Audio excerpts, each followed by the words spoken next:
এখানে আমি একটা ভীষণ টেস্টি এবং ইজি রেসিপি, এটা বাংলাদেশের রেসিপি, রিসেন্টলি আমি টেস্ট করার সুযোগ পেয়েছি, এখানে শেয়ার করছি।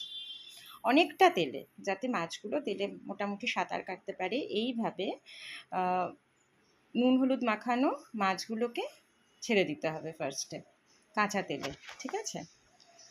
এরপরে এর মধ্যে পেঁয়াজ বাটা, আদা বাটা, আর বিভিন্ন মশলা, হলুদ, লঙ্কা, কাশ্মীরি লঙ্কা, ধনে, জিরে, সমস্ত কিছু ভালো করে মিশিয়ে ফেলতে হবে, ঠিক আছে? আর সাথে দিতে হবে একটা টমেটো, আমি এখানে স্ম্যাশ করে দিয়েছি, আর কিছু টমেটো আমি পিস পিস করে কেটে দিয়েছি, কারণ এই টমেটো গলা দেখে আমি বুঝতে পারবো যে মাছগুলো সিদ্ধ হয়েছে কি হয়নি। এই রান্নাতে কিন্তু রসুন অ্যালাউড না, কারণ রসুনের তো একটা আলাদা গন্ধ আছে, যেটা এই কাঁচা তেলের গন্ধটাকে কিছুটা ঢেকে দিতে পারে, সেজন্য রসুন দেওয়া হয়নি। এরপর এটাকে ঢেকে ধিমে আঁচে রেখে দিয়েছি। একটু পরে চেক করেছি, একটু একটু ফোটা শুরু করেছে, প্রয়োজন মতো নুন দিয়েছি, যেহেতু আমরা চিনি খাই তাই সামান্য চিনি দিয়েছি, যে যার স্বাদ মতো চিনি দিতে হবে। আর একটু পরপরই এর কালার চেঞ্জিংটা আমি দেখে গেছি।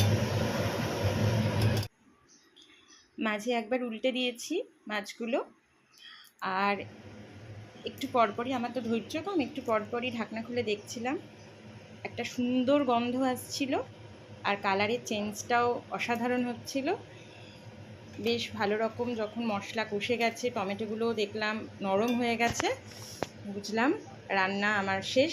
মাত্র 15 মিনিটে রান্নাটা হয়ে গেল। আমরা আর মাছ নিয়ে করেছি এটা, আর মাছ যেহেতু এমনিতেই নরম, সেই জন্য খুব বেশি সময় এখানে লাগলো না।